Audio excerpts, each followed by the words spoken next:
Sorry, come in. Okay, guys. Well, welcome to our next Black Latina Summit, our final Black Latina Summit for this year. We've had some great programming with amazing women of color on so many different topics. And the next topic, I just felt like it was so important for us to discuss because we don't talk about it as much as we should. It's such a pivotal part of our community that we share resources and ways that we could help. So domestic violence awareness is something that I think that affects all of us in our families, with our friends. It is things that unfortunately we are dealing with, but instead of us being reactive, I think it's really important for us to be proactive in how we find ways to kind of navigate these spaces that we're in. So I have two amazing women that I've been following on social media, and we've been like social media friends for so long, and I adore their work. I think that what they're doing is so important for our women, and to see women who look like us in these spaces, because that's another thing too. Sometimes it's very hard for you to get help when you don't have people that look like you.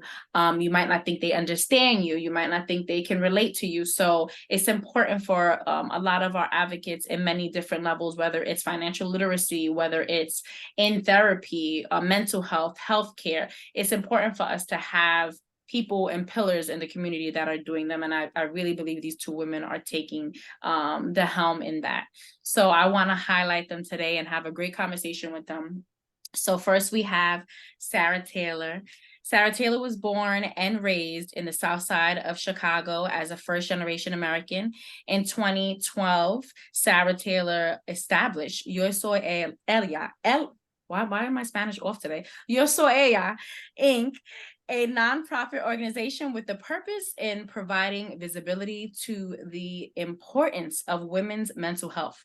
As the founder and executive director, Sarah saw the necessity for women of color to seek health equity, feel connected and informed in the discussion of what has always been silenced, and particularly with systematically marginalized communities of color, mental health. As a mental health professional, Sarah strives to advance how communities of color normalize conversations of mental wellness while validating the needs for care, treatment, safety, and accessibility, providing a culturally competent support system that empowers women to reclaim their internal and external identities through mental health and spiritual awareness is how this Afro-Latina Panamanian identifies as a change maker, the one who tries to inform change. Welcome, Sarah. Thank you. Thank you so much. Thank you for being a part of this, and thank you for doing the work that you have been doing. It's so important for us. Okay, so next we have the fabulous, another, beautiful Black Latina. We have Melanie Hernandez. She is a domestic violence victim advocate in the city of Chicago.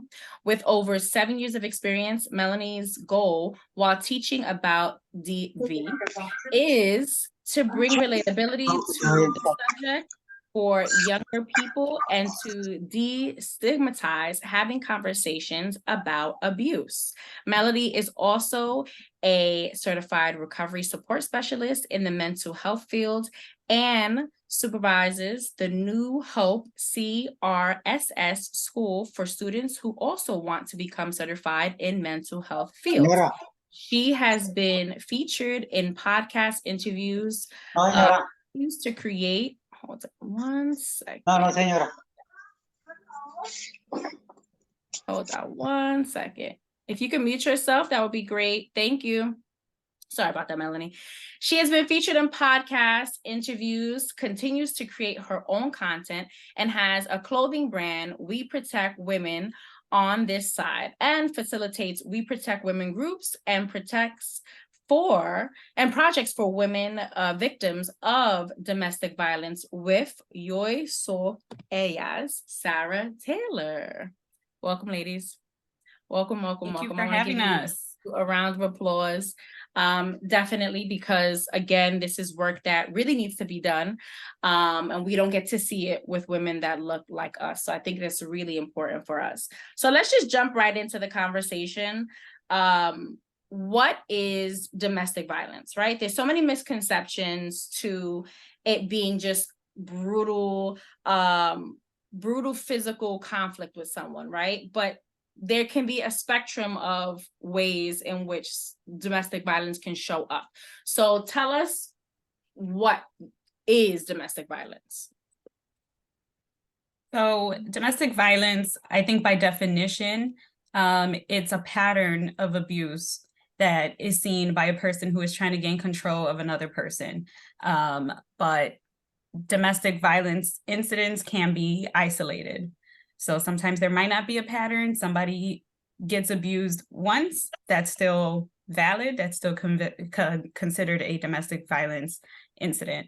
So it would be a series of events that involve abuse and a person trying to gain control of another individual. And by definition, that's what it is. It does not have to be physical. There's mental abuse, verbal abuse, there's financial abuse. There's people who are taking advantage of the elderly. So there's different types of abuse. And it's not just physical. And I think people presume that it's physical. If it's physical, it's more important, or that's the only way you should be calling the cops or getting help is if it's physical. But mental abuse it's very effective in messing somebody up. Okay, sometimes worse than the physical in certain people's cases where they feel like they just can't get over what they endured as far as mentally. So yeah, that's what it is. And to add to what Melanie is saying, that domestic violence in the definition is the word itself is interchanged with intimate partner violence. So sometimes you may not be in a domestic violence situation, and what I mean by that, you may not be in a partner spouse type of relationship. You may be like a young person dating, or two young people who are dating. So I want people to understand that these two words, intimate partner violence and domestic violence, are interchanged in the way we label the violence, but the act itself, like Melanie stated, to gain control, still remains the same. It's still the overarching goal of the person causing impact, or if you want to say person causing the abuse or the harm. Okay. So as we know, right, when there's any kind of violence, there's two people who are involved, right? The person who is violating another person and the person who's the victim. But we also know that other people can be participants of it. How do we become not necessarily advocates, but also whistleblowers? How do we do that without getting ourselves involved, right? Sometimes we'll say that's not my problem, that's with them, without being complicit and being almost like involved in the violence of it all. The first thing I always say is, don't try to invalidate the abuse. Don't try to invalidate the person. If they're saying that this stuff is happening, try to take a moment, listen before you try to insert your opinions or even try to make assumptions of the incident or the act itself, or whatever the circumstances is happening. Refrain from invalidating. I think another thing is we are in the time, this is 2023, okay? At this point in time, we should be at some point that we are should have some type of awareness to recognize some signs that don't look normal or don't look safe. If you don't recognize what normal is, if you don't understand what's happening with the loved one or with someone that's telling you this is happening to my life, I think that some of us have some indirect obligation to, if that's your loved one, or if that's your friend, or if something that you're witnessing, to acknowledge that something is not safe. Someone is not safe. I don't think, like I said, it's 2023. A lot of us can't act oblivious. Oh, what? That is oblivious to what's happening. We're past that at this point. So I think the complicity, that comes with, like you're saying, like, or the act of ignoring or act of not taking part in helping the person navigate that abuse or that situation. There's many things I can name. I'll let Mel go ahead and take up from here. But I think invalidation and also not knowing the signs And if you don't need to know the signs, at least recognize what is safe and what's not safe for you or that person. Yeah, and I think in a lot of cases, people who've never been in the face of abuse and they think that's what they're seeing, they want to have one foot in, one foot out. They, like you said, they might not want to be really involved, but at the same time, they know that something serious is going on. And I think some people try to approach it in like a casual way, but abuse isn't casual. And sometimes, what I would say is don't approach the abuser about it. Some people feel like, oh, maybe if I just talk to this person and let them know, like, hey, that's not cool. But in a lot of instances, you could be making it worse for the victim because they don't want to get approached about it. Oftentimes, it's just like they might be cool with you to your face about it, but they take it home and do something else. So I wouldn't approach the abuser about it. And I think that you have to be careful with language. Like Sarah said, the invalidation is a big one because I think people think they're helping by bringing it up and kind of minimalizing it, but what the person's going through isn't minimal at all. So careful with language. And if you really feel like you can't help as far as like advice or anything like that, the most you can do is let them know that there are things out there for them to get help, at least if you can't be the one to give the resources. I love that. I love that. And in the spirit of kind of finding out things beforehand, before it gets to that point, sometimes we don't see it, but sometimes we can. There'll be red flags there.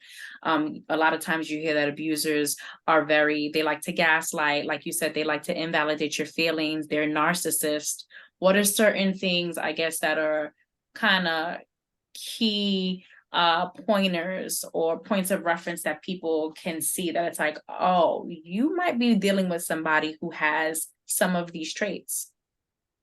Isolation. Oh, the abusers love, I'm trying to make it people-centered language, or the person causing impact loves to isolate. If they can isolate you and get you to see the world in their point of view, not have you around certain family and friends, support groups, support systems, loved ones or friends, they have the pretty much the space to exercise their abuse, to then, like Melanie said earlier, to then take their measure of control to the next level. I say it from time after time, and Mel and I have said it, abuse never gets better.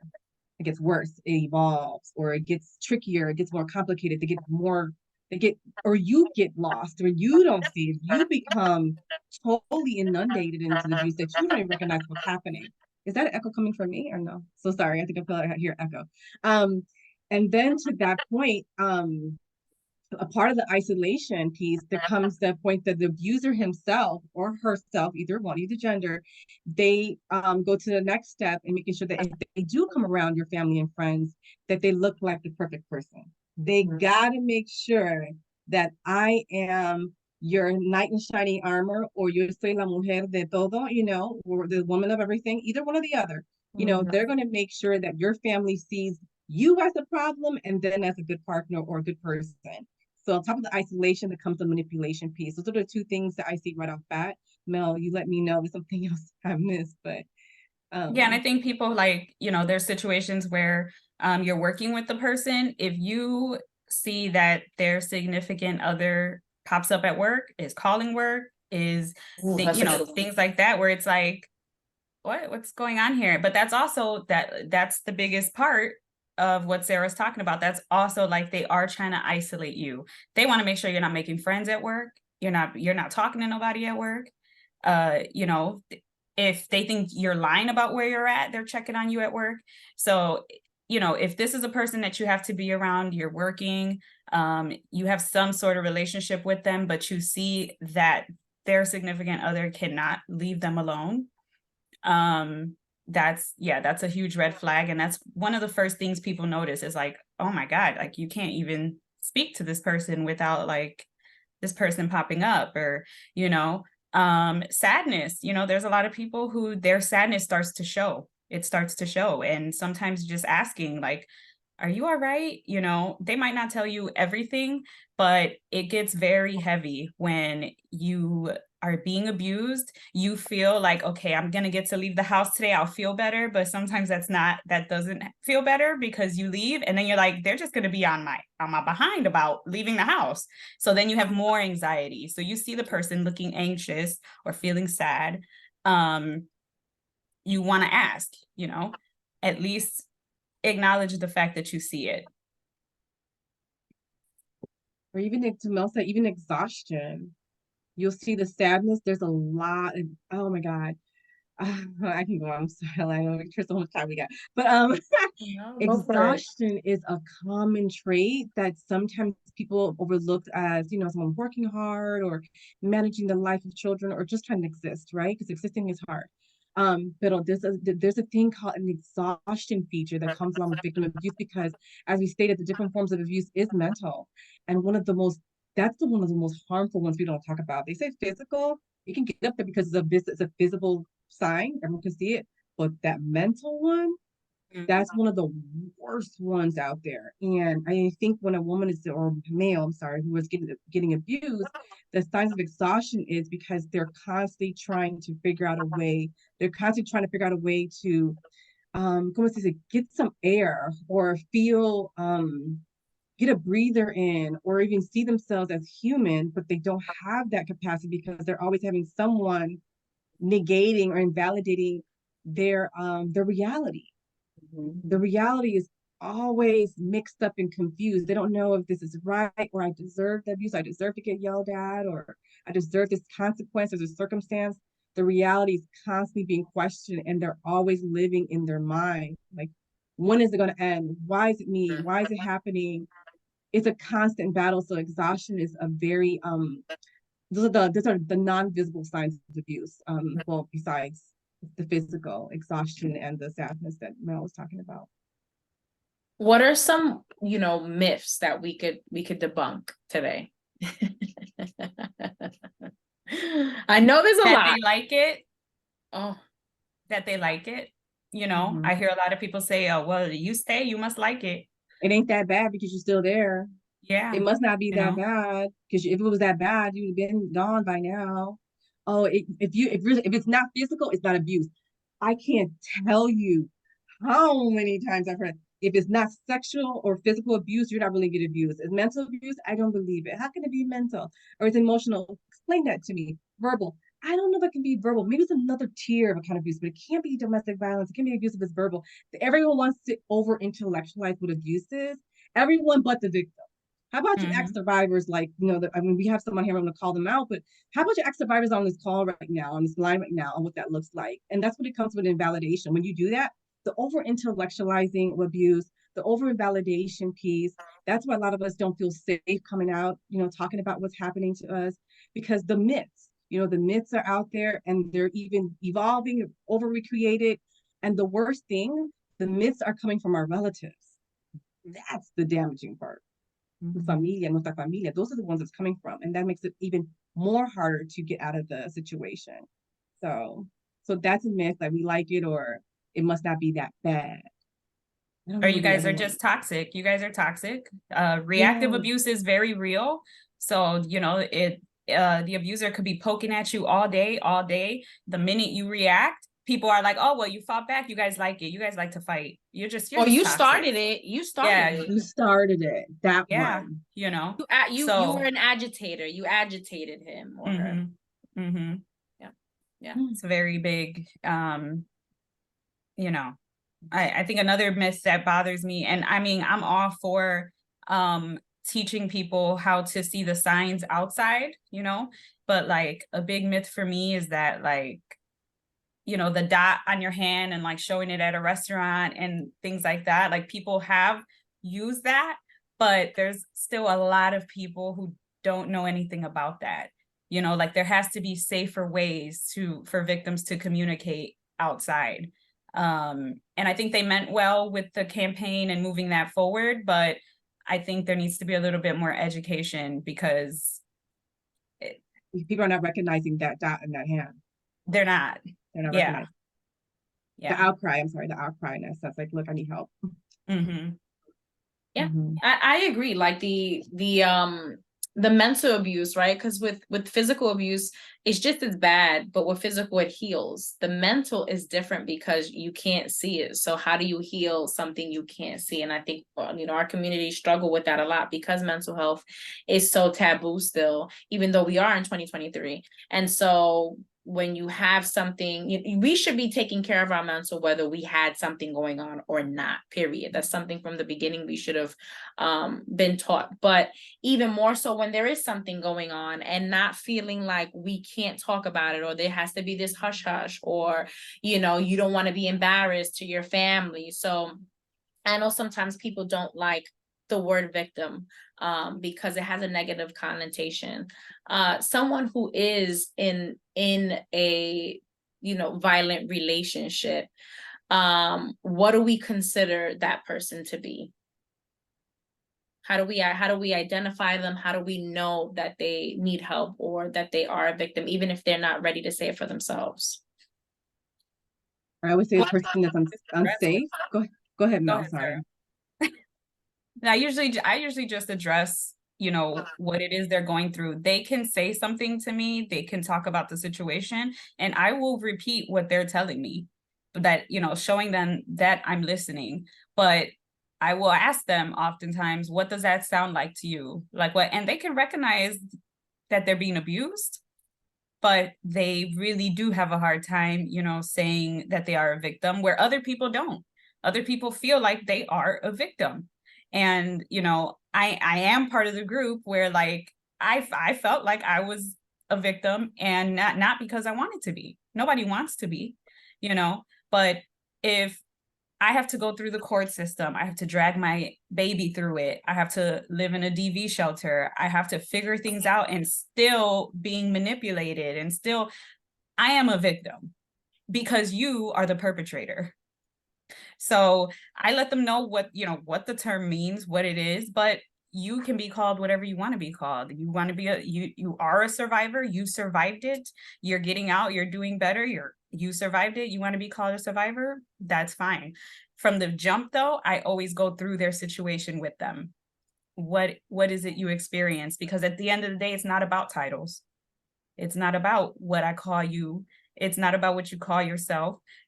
What did you go through? Where do we go from here? I agree. Mm-hmm. That's powerful, very powerful. Mm-hmm. And I think a lot of women, especially because they're taking care of their households, they're also taking care of a perpetrator.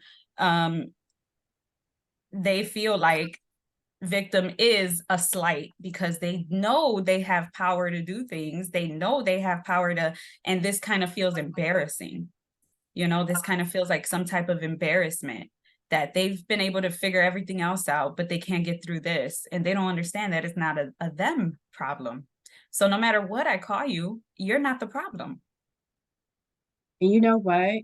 To add to what Mel's saying right there, because there is some type of generational cycle of a person dealing with abuse. Let's call it what it is, right? Mm-hmm. Sometimes, for me, there's a generational thing in my family. I am a survivor of abuse, but this has been an issue in my family from generations. And Mel can contest the same thing with her family. So a lot of times when we would especially for me, when someone would call me a victim, it would at that time, it took me a while to accept it because I couldn't see my mom and my sisters and my aunt as victims because I'm like, they went through something similar. And I had a loving for their partners because they were family at that time. I'm like, victim, if they're a victim, it means that what do I call these other people that I love, the men that they love, my father and them, what do I call them? Perpetrators, abusers. Well, so I sometimes I had to get out of my own way of saying, Sarah, because I didn't want to call my mom and them victims because then that would automatically call the other guys perpetrators, right? My dad and them, right? I'm like, I'm not doing this. So I had to get out of my own way, like accepted what it is. Like Mel said, maybe the label's not working, the language is not working towards it, but it's the reality of it. So that's what abuse does. I'm like, my nickname Chiquita, but like Sarah, that's what the abuse does. It makes you question everything, question a label instead of looking at the circumstance as is in your face what's happening. I'd rather go into the label and figure out, like, I don't feel comfortable calling that way, but what, okay, the Mel's like, then what do we go from here?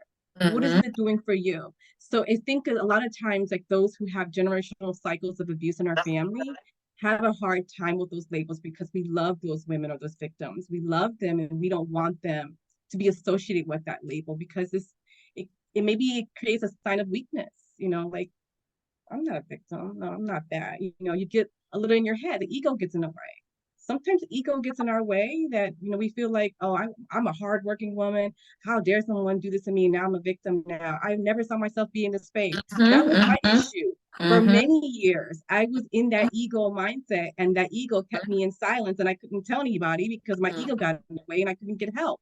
So the ego sometimes get caught up in the language and gets caught up in your survivorship and it gets caught up in your safety. I can go down the line with that, but yeah.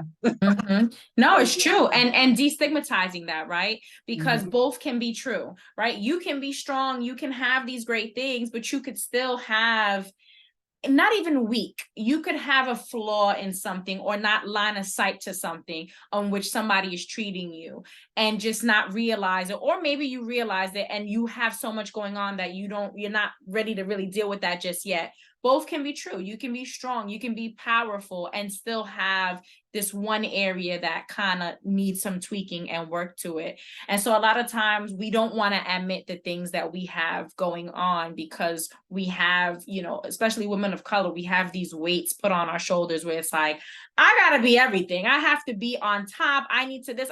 Me be abused, me a victim. What?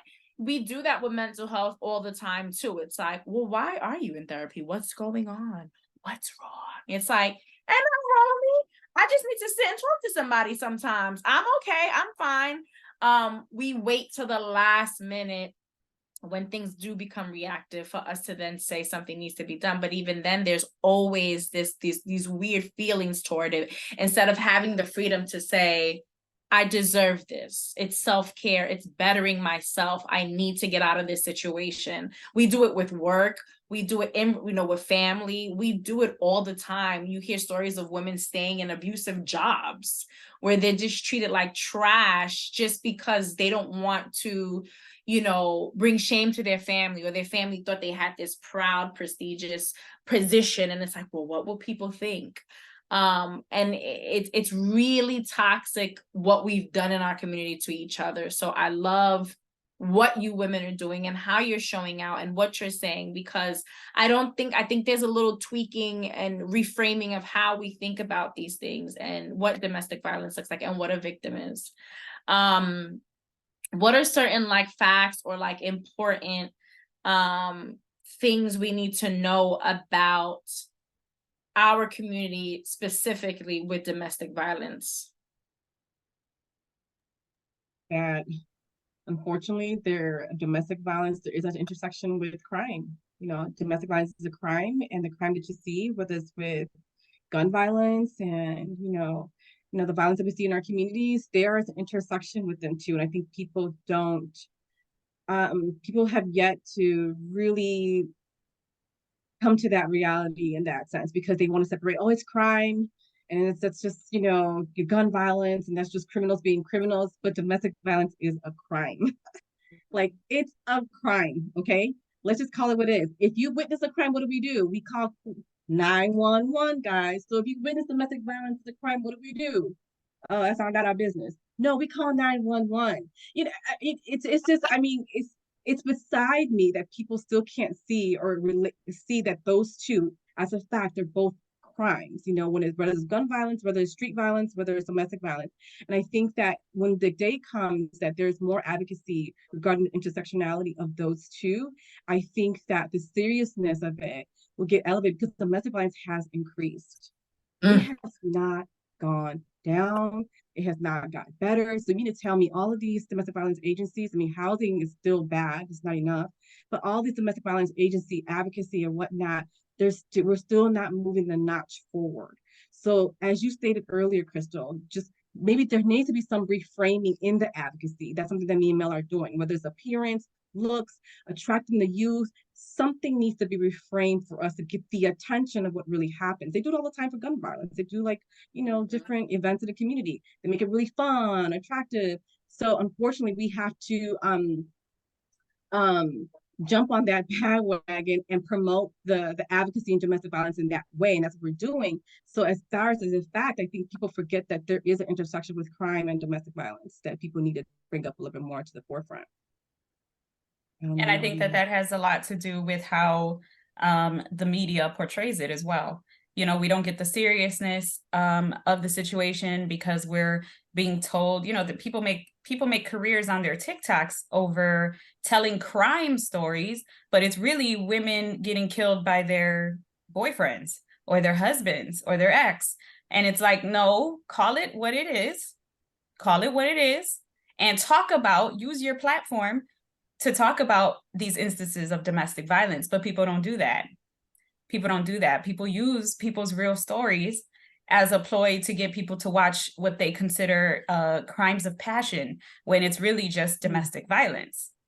And I think that's why people don't get the gist of how serious it is. And, just to play into what I'm talking about, a fact for me would be the importance of a safety plan.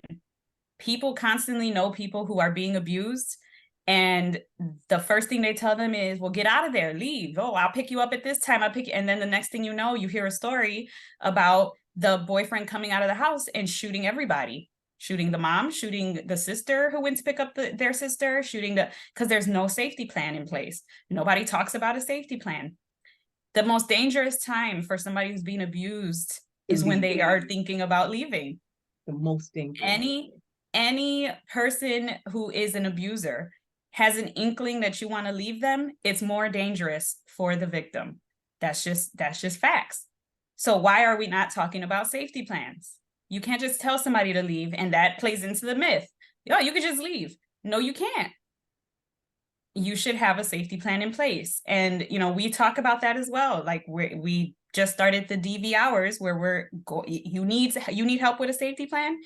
Let us know so we can help you with that, because the more education we can put out there as far as the different facets of domestic violence, maybe people will start to understand the seriousness of it. When someone has a problem, we see this like in alcoholism, right? They have to go to AA. The first step is acknowledging that you have a problem. What happens, in a perfect world, people realize that they're in a domestic violence relationship, they get the help, they utilize the resources, and then they move on and, they live beautiful lives. But the reality is that doesn't always happen.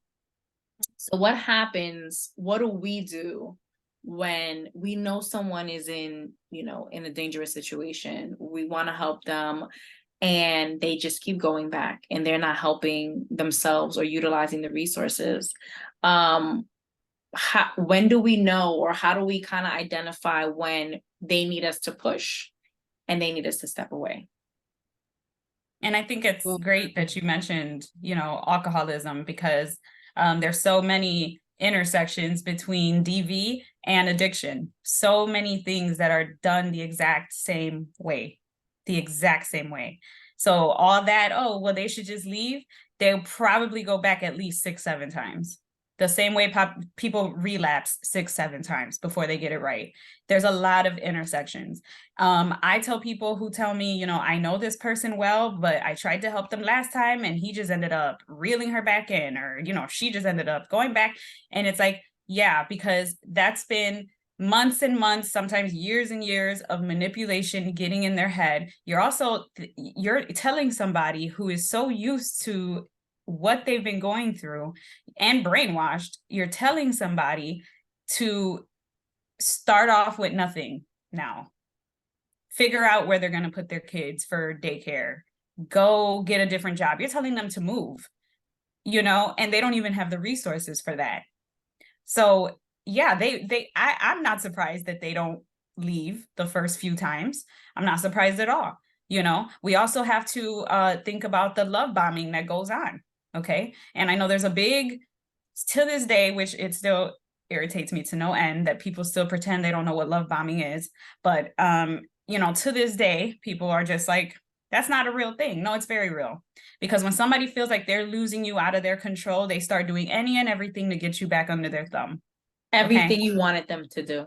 Everything is all peaches and cream and everything's great and roses, and now they're taking care of it. You wake up one day and he's getting the kids ready for school and he The trash is out. It's like, oh wow. You know? So it's just like that manipulation, and people don't understand that that's what people want a lot of the time, is for their family to work. So if the person is showing signs that they believe are okay, maybe this is going to work this time, they're going to go back. They're going to go back. But that, you know, I think, again, that goes into when we do have them to ourselves for a little bit and we say, okay, this person got out, he or she got out the relationship. It's not just for them to be sitting in your house, feeling like they're taking up space in your house. No, it's time to educate, not, you know, pretend it didn't happen to this person, because that person's just going to go right back. No, it's time to say, okay, I'm going to help you with this. I'm going to help you with that. You know, seeing if the person acknowledges what they went through, because again, the only way they're going to change is if they realize, oh my God, I was really being abused. A lot of times people think they're saving somebody, taking out of their house, but then you're putting them in your place and you're not helping them at all. So all I would say is, as well, is if you don't feel at capacity to help somebody getting out of abuse, don't mess with them at all in the first place. Because a lot of people are not at that capacity. And there's people who've tried 3-4 times and God bless them, they keep trying. And then they're like, I'm tired, I can't do it anymore. And I literally tell them, don't do it anymore. Don't do it anymore. You want to use your platform, you want to talk to your family about what you experienced with this person, great. But you don't want to talk to that person again, because that starts to become exhausting. That starts to become extremely exhausting. That starts to take up your time with your family as well. Nobody's obligated to do that. We would love that if human beings just always looked out for the next, but people who constantly do it and see no change, they get tired. And I think that's okay too. Especially if you're not working in the field and something you're not used to and you feel like maybe there's a danger or something like that, feel free to remove yourself, because people who are ready and see the signs and are like, okay, this is the last time, they're gonna seek out the help. They're going to. Sorry, I was ranting there for a little bit. No, go for it. Sorry, did I mute myself? You muted. No, you're muted. Am I muted now? No, No? you're good now. So to add to Mel, what she's saying, especially when the exhaustion comes in, when helping a loved one go through the abuse, and we understand that that's a real thing. But I always feel like if there is someone who has capacity, has the tools, has the resources, assess that information or that situation with that victim. Assess their livelihood, assess their mental health, assess their emotional wellness. Because the thing about with abuse, a lot of abuse and victims, a lot of times we don't have the mental and emotional capacity. We've been worn and torn. We've been devalued. We've been seen as our self-worth has been challenged. Our reality has been challenged. So to tell me what I need to do, I can't think right now, ma'am. I can't put what 2 + 2 right now. My level of intellectual capacity or my level to think has been jaded, has been clouded by the abuse, by the mental abuse and the verbal abuse and the sadness and the depression that I'm in the situation, especially if I had small children. So we have to assess that, does this mother or this victim or this man has a mental capacity to even understand what steps they need to take forward to get out of the situation. If they don't even have the mental capacity to understand what they need to do to get out of the situation, save your breath and time. The best thing you can do, if you know that she's not going to, it's not sinking in for that person, assess if they have children. All right, they have children. Okay, we need to plan because those children's life may be in jeopardy. Either he may do or she may do something to the children, or you may not be well enough for the children to be in that home anymore. Those children may not be longer safe because they're witnessing abuse. So right now you have to peel back, and now we have to talk about the collateral damage, okay? We got to look at who else is in the house. Mama's not well, the male's not well, daddy, my daddy gets abused too. Somebody is not well right now. So let's see what the collateral damage is here. Let's assess that. Let's go backwards. And then maybe when that person that's experiencing the abuse sees the collateral damage, maybe a light bulb might hit. Like, oh my God, my children can be taken away. Oh, they get all up in arms. Not my children. Okay, mom, that's how you get them. Okay, you understand? Because sometimes it takes those things to show him or her the gravity of the situation. Because they are so blinded to it. Oh, it's okay. He just hit me once. But when the children come in, collateral damage. When people come in that has impact to what your decision is of staying in that situation in, and you point it out, that might be the wake-up call. So you have to kind of play like backup psychology with them if they don't have the mental capacity to accept your safety plan or accept your resource or your referral. I call the referral one. I can't think, so just work backwards with them. And that takes some practice and some type of professional to come in and do that sometimes. So if you're not quick to do it, get out the way. Yeah, 100%. 100%. I'm gonna open up the floor for folks to ask questions, but before I do that, I do have one thing. I look at the both of you, beautiful, beautiful Black Latinas, like just aesthetically gorgeous. I'm like, what do you do for your skin, Sarah? Because you are glowing, but not just but not just beautiful, right, on the outside, because we live in a world that's very aesthetically driven and beauty, such a blessing for you both to be visually beautiful, but to be emotionally beautiful, to be spiritually beautiful, to be beautiful in your community. And you don't have to do this, right? Like, it's your calling between you and a higher power, and your service back to the community. When you're doing advocacy work and you're doing this kind of work for the community, you are pouring so much into so many other people's cups. A lot of times, because we've learned it from our families, which is also kind of generational trauma. Grandma will give this person food and that person, clothes and this and that and a bed, and then grandma don't got nothing left for her. So I give you guys your flowers now. And how do you pour back into your own cups when you have poured so much into and everyone else's? Because that is a form of advocacy. So who's advocating for you? Because you're a mommy, but you're also a wife, but you're also a sister, and all these different things. And then you're taking your time to do for others. So what do you do to help and maintain your mental health? Because you're hearing all these stories and you're inundated, and it's only natural for it to sit in your spirit. Sometimes you take work home when you're doing this kind of work because it touches, right? So what do you do to take it in, but also not take it in? I mean, for me, this is my life. Like, I've just come to the conclusion that this is my life. It's not a side quest. It's not something I do just to do it. This is my life. And I feel like the same as I've had my children, this is my baby as well. The women, the men who reach out to me, I'm going to help you as much as I can. And to me, this is, I think there is a part where I don't become desensitized, but you become, more comfortable with hearing about things than you did 7-8 years ago. But it helps that you're more concerned about action than what the abuse is, and I'm a mom at the end of the day, and I love my kids. And I feel like a lot of this is very healing. And when you are helping others and you feel like you're being healed in return, you raise better children. You teach your children things. And that to me is the most beautiful part. I'm very antsy, so I don't do like self-care things. I'm not sitting in a bubble bath. I like to take a shower. Okay, I'm in and out, right? But bye, Michelle. Thank you for coming. Michelle, thank you so much. Oh, thank you all so much. I appreciate everything, and thank you for sharing your stories too. Did you have anything to ask before the ladies, before you leave?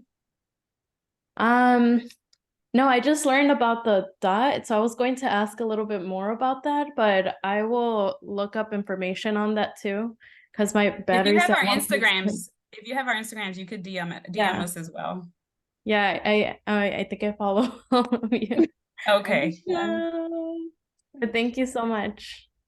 Thank you. We'll connect soon. Yes. Thank you. Bye. Bye-bye. I've been with Michelle for a while. She was a little girl. Oh, I love that. Oh man. But yeah, for me, it's just that, like I feel like the work is very healing. But it does get heavy. It does get heavy. And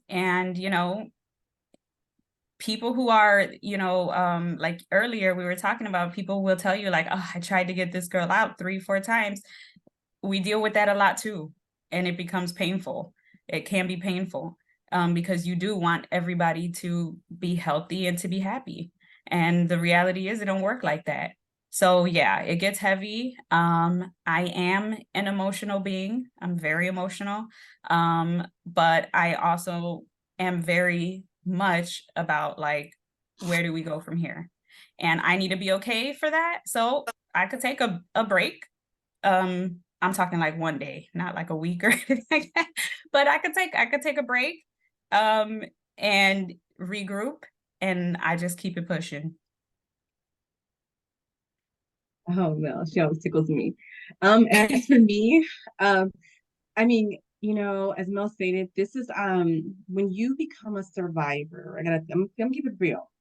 When you become a survivor of something like this, and when you are on the other side, um, the remnants of the abuse, whether it's mental, physical, or emotional, doesn't automatically leave you. This is PTSD. This is a traumatic experience that doesn't leave our bodies, whether it's 10 years from ago, whether it's 20 years ago, there is some remnants that still comes into the forefront, especially when we hear stories that are so similar to ours, and you're like, God, I heard it again. And I just got through that situation 10 years ago, and I'm hearing someone in similar situations as mine, and you're like, getting choked about it.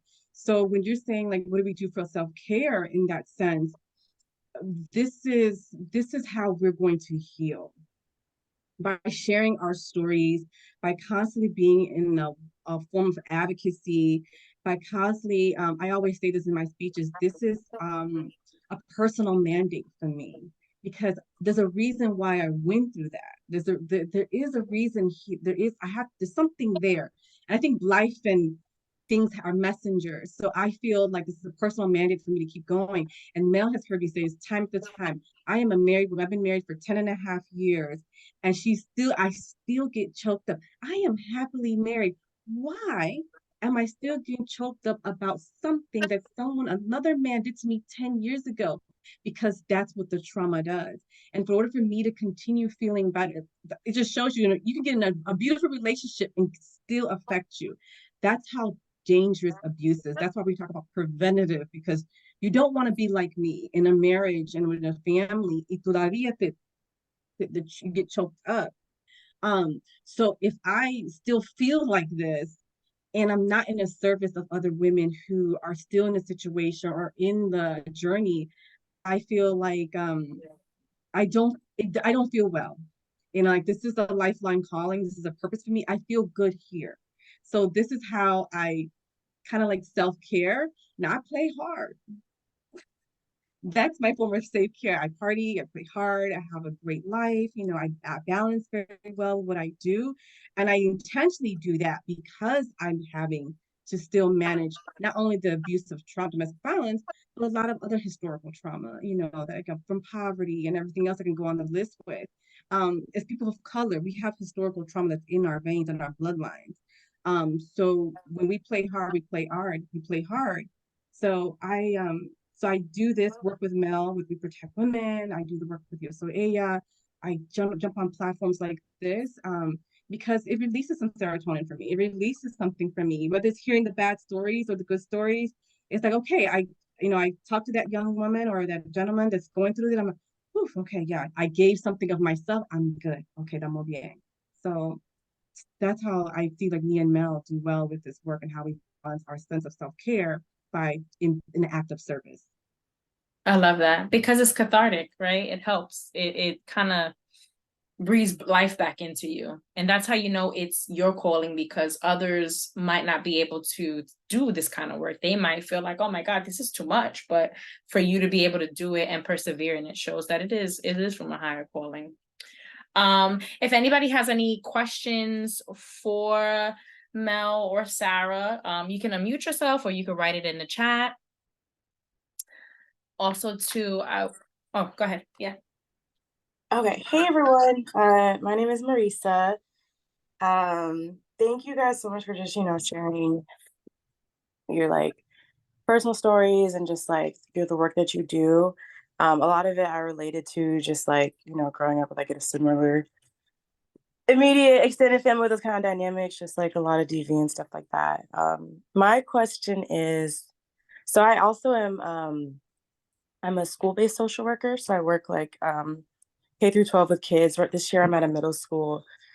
And I really like when I did high school last year, like I saw it was so bad, like just all the like the teen relationship dynamics, just like toxic. Like I'm literally seeing like the DV happen in front of me, and it was crazy. But like now that I'm at a middle school, it's kind of like they're not necessarily like acting on it yet. But I guess my question is just kind of like, what are your guys' ideas on just like, what the like to be preventative, right? Like what can we do with our like young people to just help them understand just healthy relationship dynamics? Like we had a incident just yesterday where like this boy had been like a girl he's literally never talked to, anything like that. He was like writing sexual things about her in a notebook and like saying he wanted to like touch her ass and all these things.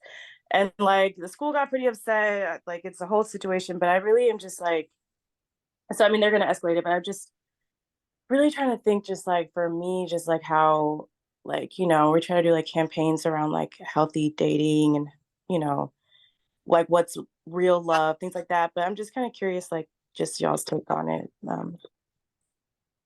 Marissa, if I say your name correctly, or Uh, Marisa? Marisa. Marisa, okay. Marisa, teens need to see other young people speak to them. If you're having anyone of some type of school authority or school personnel try to speak to them about this, it's not going to reach, not going to impact. Teens need somebody to speak their language, need somebody that looks like them in a sense. I mean, somebody that has a useful tone to speak to them. And teens need mentors. A lot of times, a lot of us are out there, a lot of young people are out there with a lot of people finger wagging and telling them what not to do, society, get off social media, this boyfriend's not right, or this girlfriend's not right for you, but they don't have any mentors. And what I mean by mentors, I mean by someone that is vividly living the life that they want. Someone that's exhibiting features or attributes or characteristics that they find pleasing, that they find healthy and positive.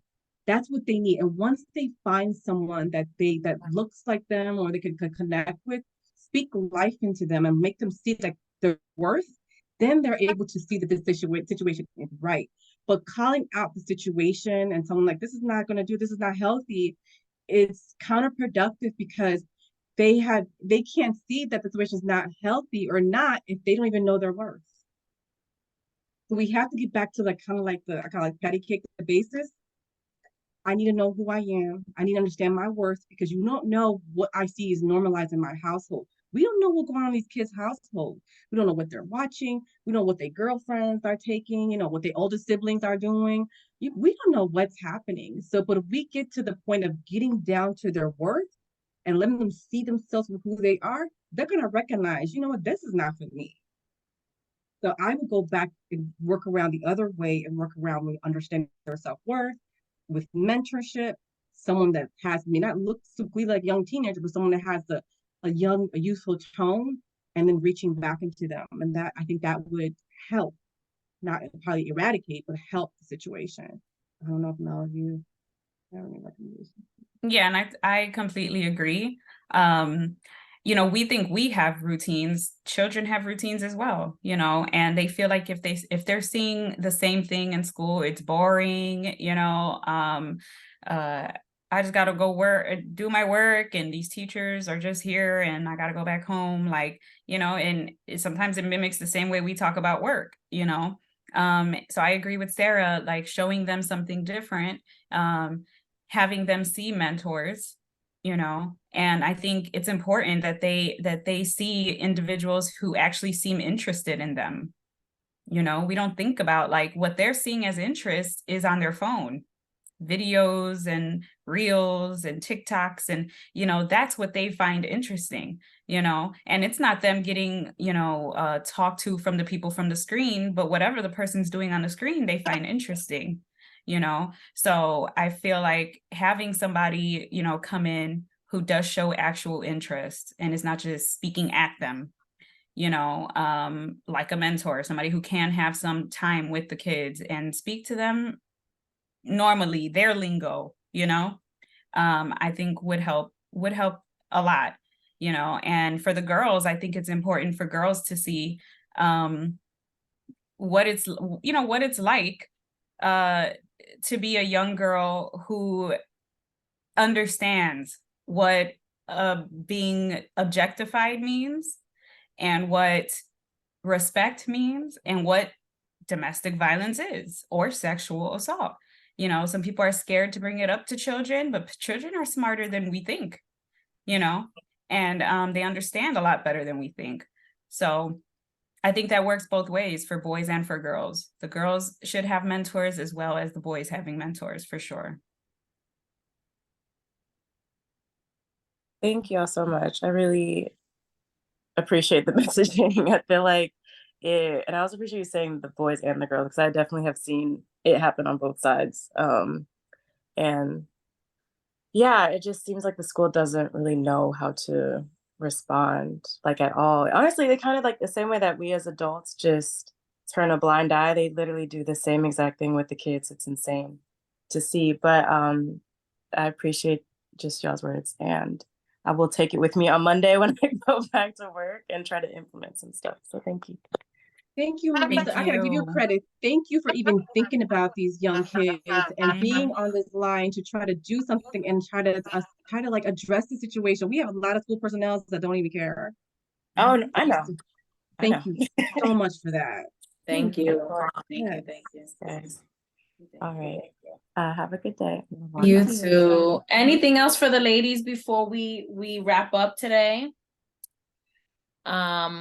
I do want to say, please tell our audience what you're doing, where they can support, what you have coming up next, and just how to stay connected to you. So I'm on Instagram under Mel Giselle. And that's mostly where I, you know, talk to people, but I'm also on Facebook, just under Melanie Hernandez. Not a very unique name, so there might be a few before you get to me. Yeah, right now I am currently working as a supervisor for a New Hope school for a CRSS program. So if anybody's ever interested in that, or you guys want to pass the word along, somebody's interested in becoming a CRSS, which a CRSS is basically somebody who has the lived experience. So whether you've dealt with substance use or you've dealt with mental health, and now what you feel your calling is to help other individuals who need resources, who need somebody to talk to. That's what a CRSS does. Also, the DV advocacy as well, that continues. Me and Sarah, she just put out the flyer yesterday for DV hours. So we are going to be, she can speak a little more on that, but we do have a couple dates where people can register to see us and talk in a group setting about what they feel would help them in their situation, what they need, and what are the next steps for them. Okay, so yeah. Awesome. Thank you. And as for me, Yo Soy Ella, that's YOSOYELLA. You can find us on Instagram, Facebook, Twitter. You can, and the next thing that we're working on is with Mel, right? The DV Domestic Violence Prevention Month is coming up in October.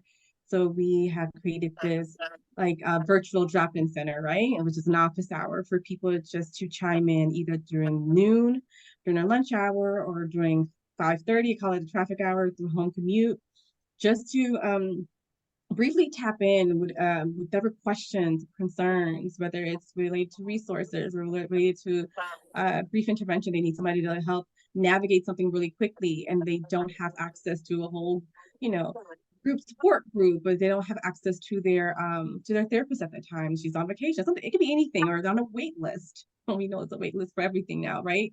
Or affordability,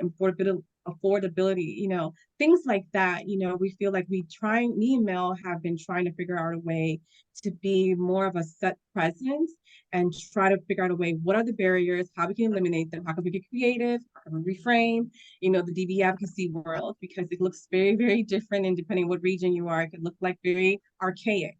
The older women, are coming in, and, but younger people that, like I said, I'm not talking about it like we would like them to. So me and Mel are trying to make sure we are that face, that forefront, especially here in Chicago. But we're doing it virtually. It's all free. We start next Tuesday. Everyone's welcome to call in or chime in if they have any questions, any concerns. Yeah, that's the next thing we have coming up. And other than that, I don't know. But if you can always find us on any of our pages for any upcoming updates on what we're doing within this advocacy work of DV, or if it's related to mental health or emotional support. I love that. I thank you, ladies. Now we're get to see each other in person and not just like social media, but what I do, obviously everyone knows, and for those that don't, Black Latina movement has been around for 15 years, creating spaces and media, plays that are about our experiences, or if not plays, also films and web series that may not always tell our stories, but we get to see us in representation. And so they could be universal stories that any woman could appreciate, but we get to see it played out in women that look like us. And really that's been my mission and what I've been advocating for the past couple of over a decade. And then we got into some other online programming, like, the summits, which are important, and getting women together to talk about topics that are meaningful to us. And then we have more playful events where we just get together and really just share. We recently had Talks in Tequila in Orlando and in Atlanta. So I'm always here. I'm always trying to get us, connecting us together, and would love for us to even do something in Chicago together. And that's something that we could talk about and expand upon. I'm always here to help really just make this make sense for us and to put us in the right spaces. So thank you, Wilson.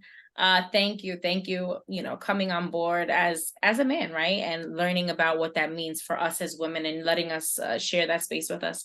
But as always, I'm always here as a conduit for the greatness and the beauty of what you women are doing. So let's continue to grow. And I thank you so much for your time and for the work that you've been doing, and have a great weekend. And thank you. Thank you for everything you do, and for, creating this platform, and using your time and your resources to help out as well. So we really appreciate that as well. Anything I can do, you have my word from the movement perspective. We will do what we can to, help our women. It's just so important. And, it's not something that sometimes I feel like we were not asked. It was something where almost like an ancestral thing, where it was like, no, this is where you have to go now. Mm-hmm. And it's a direction that sometimes we don't really realize we have to go in, and we become of service. And I've really realized over the past couple of years that being of service is much more greater is a greater good. Like they say, like the Bible says, Jesus says, there's more happiness in giving than receiving. So I'm here, and I would love to work deeper with you ladies, and everyone else. Please look into what these ladies are doing and follow them and support them in any way, whether it's sharing a flyer, whether even if you can give a donation or whatever it is, every little bit counts. And let's continue to grow. you. Thank you guys so Have a great much. day, Have a everyone. Have great day. weekend, ladies. Yes, Thank do you, the you same. too. All Bye-bye. right. Bye. Mhm.